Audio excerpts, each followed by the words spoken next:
पारस जी, ये तीनों लोग केवल व्यक्ति नहीं बल्कि हमारी नज़र में एक संस्था है, क्योंकि इनके कामकाज को हमने बहुत नज़दीक से देखा है।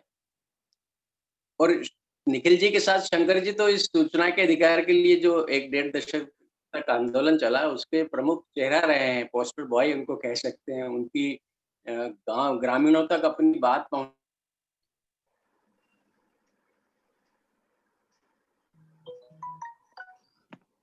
की रचना और उनको गाना, ये सब सूचना के अधिकार के अभियान का बहुत अहम हिस्सा रहे हैं।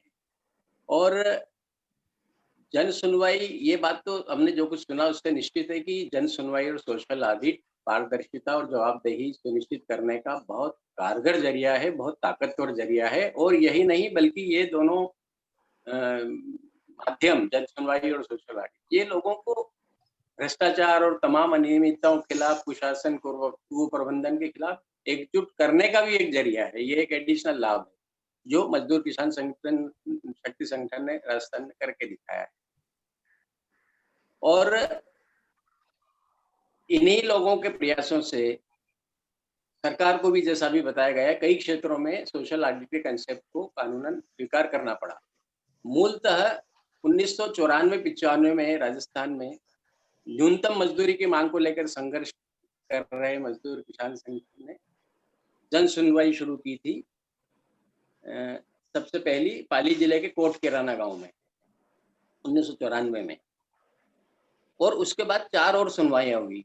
इन शुरुआत की 5 जन सुनवाइयों का ही प्रभाव ऐसा हुआ कि राजस्थान के तत्कालीन मुख्यमंत्री को सार्वजनिक घोषणा करनी पड़ी कि वो सूचना का अधिकार लागू करेंगे और लोगों की मांग के हिसाब से उनको पंचायत संबंधी मस्टर रोल, बिल, वाउचर आदि की फोटो प्रतियां दी जाएंगी।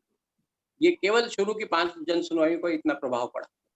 और जन सुनवाई से एक जुड़ा महत्वपूर्ण पक्ष जिस पर यहाँ थोड़ी सांकेतिक चर्चा ही हो पाई, वो यह है पैनल।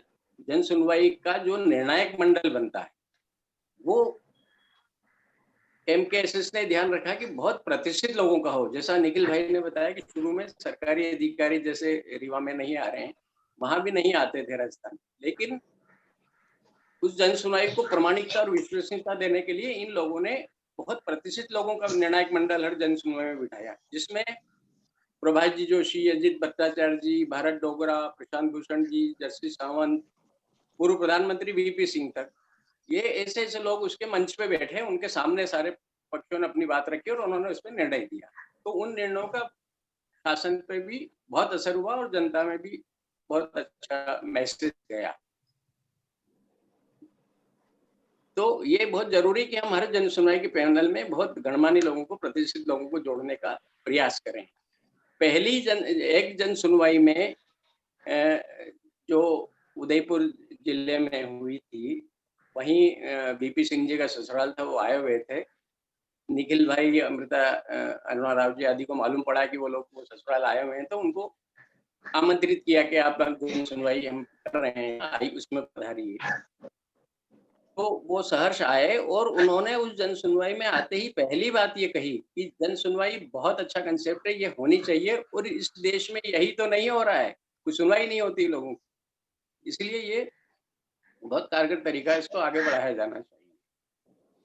और जैसा निखिल भाई ने कहा, ये सारा विषय ऐसा है जो एक सत्र में इस पे पूरी चर्चा नहीं हो सकती। तो जैसे हमने स्वास्थ्य, चिकित्सा और स्वास्थ्य वाले मसले पे 2 सत्र किए, 2 वेबिनार किए, इसी तरह इस मसले को भी आगे निरंतरता में रखा जाना चाहिए। धन्यवाद।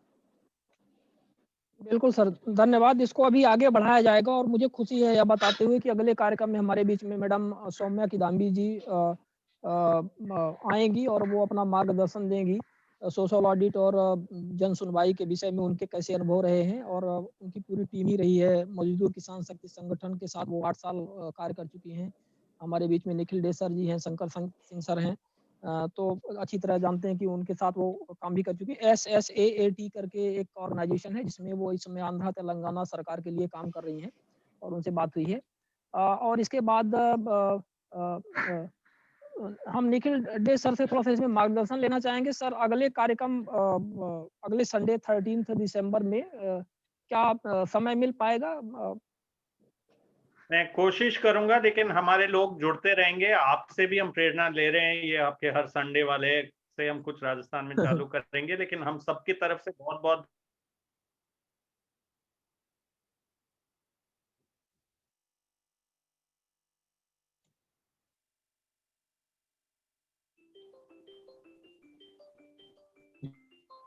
सारी कहानी पता नहीं कहाँ एक एक चीज बिल्कुल सही है, हमें याद आ रही है। और शिवानंद जी, आप सबसे हम मिलते रहेंगे।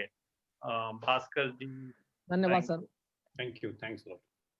थैंक यू वेरी सबके मच लिए सर। एक तो ठीक है, ये शिवानंद जी एक अच्छी खुश खबर हाँ सबके सर। साथ साझा कर सकते हैं। बिल्कुल बिल्कुल, बिल्कुल स्वागत है अच्छी सर। खबर तो सुनने के लिए सभी हैं इच्छुक हैं।